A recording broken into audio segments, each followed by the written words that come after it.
friends, welcome to my channel. இன்னைக்கு நம்ம வீடியோல ஒரு ஸ்வீட் பார்க்க போறோம். தீபாவளி பலகார வரிசையில நேத்து கேழ்வரகு முறுக்கு பார்த்தோம்.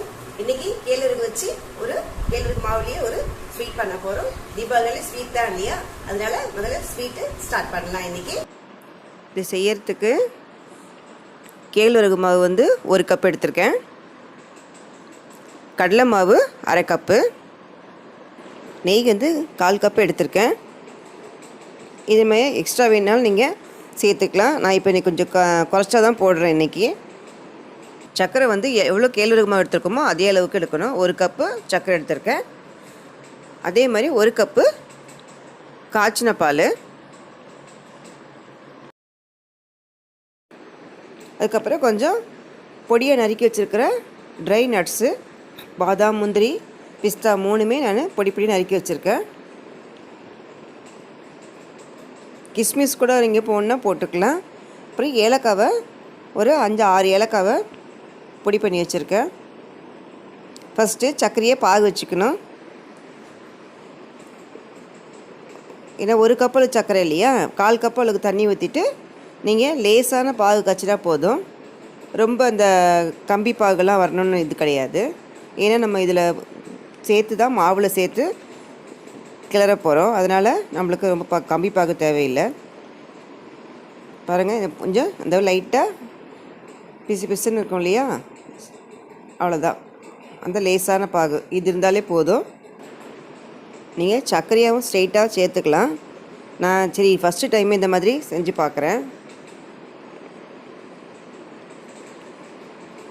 இப்போது முதல்ல ராகி மாவு வந்து நல்லா கொஞ்சம் நெய் விட்டு 1 ஸ்பூன் நெய்யில் வந்து நல்லா வறுத்துக்குங்க. ஒரு 5 நிமிஷம் வரைக்கும் நல்லா வறுத்துடுங்க. அந்த ஸ்மெல் நல்லா வரும். அதுக்கப்புறமா கடலை மாவையும் அதே மாதிரி 1 ஸ்பூன் நெய் விட்டு லேசாக வறுத்துக்கோங்க. ஏன்னா நீங்கள் வறுக்கும் போதே கொஞ்சம் பாதி வெந்துடும். அதுக்கப்புறம் நம்ம பாலெலாம் ஆட் பண்ணும்போது சீக்கிரமாக ரெடி ஆகிடும் நம்மளுக்கு. நம்ம எப்போவுமே மாவில் வந்து ஸ்வீட் பண்ணும்போது எல்லா மாவையுமே அரிசி மாவு எந்த மாவுனாலும் சரி லேசாக வறுத்துட்டு பண்ணிங்கன்னா ரொம்ப டேஸ்ட்டாக இருக்கும். சீக்கிரமாகவும் ரெடி ஆகிடும். இப்போது 2 மாவும் ஒன்றா கலந்தாச்சு. கலந்துட்டு நல்லா மிக்ஸ் பண்ணிவிட்டு மறுபடியும் லேசாக வறுத்துடுங்க.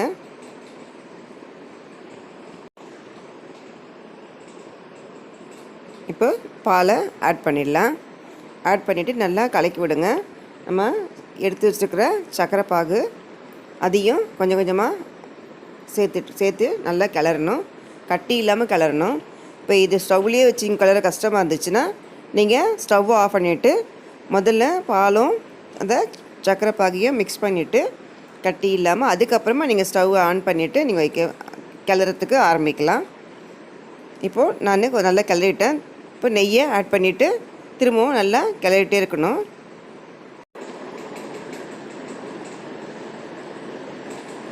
நெய் சேர்த்துவொன்னே கொஞ்சம் நல்லா இலகி வரும்.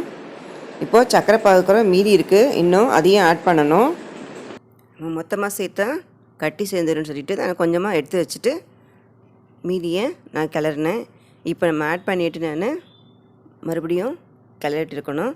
நம்ம இந்த வந்து கேழ்வரகு மாவு 1 கப் அளவுக்கு 1 கப்பு சர்க்கரையே சரியான அளவாக இருக்கும்.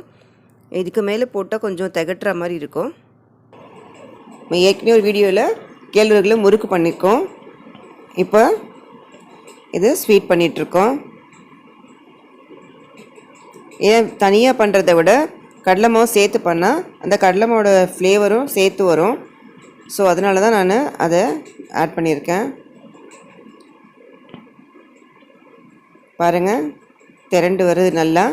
இப்போ நெய் வந்து நம்ம ஏற்கனவே எடுத்து வச்சு ஊற்றின நெய் பத்தலை, அதனால தான் திரும்பவும் நான் ஆட் பண்ணுறேன்.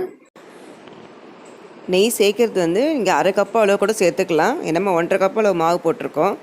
நான் இன்றைக்கி வந்து ஒரு 1/4 கப்புக்கு தான் போட்டுற மாதிரி போட்டிருக்கோம். 1/4 கப்பு கொஞ்சம் எக்ஸ்ட்ரா போட்டிருக்கோம். இப்போது நம்ம அந்த எடுத்து வச்சுக்க ட்ரை நட்ஸ் எல்லாம் போட்டு நல்லா கிளறி விடுங்க. நல்லா சுருளை கிண்டணும், அப்போ தான் கரெக்டாக இருக்கும். எல்லா பக்கமும் நல்லா வேகணும் அந்த மாவு. எப்படி இதில் 20 மினிட்ஸ் கிட்ட ஆகும் உங்களுக்கு. நம்ம விரலில் தண்ணியை தொட்டுட்டு நீங்கள் இதில் மாவில் தொட்டு பார்த்தீங்கன்னா கையில் உங்களுக்கு அந்த மாவு ஒட்டாது. அப்படின்னா ரெடி ஆயிடுச்சுன்னு அர்த்தம். அந்த டைமில் நீங்கள் ஸ்டவ் ஆஃப் பண்ணிடலாம். அவ்வளோதான், ரெடி ஆகிடுச்சு.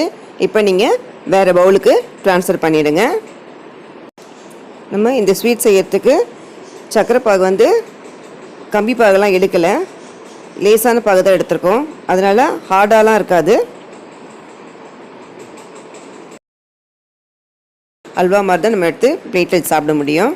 இது மேலேயும் கொஞ்சம் நீங்கள் அந்த நட்ஸை கொஞ்சம் தூவி விட்டுக்கலாம்.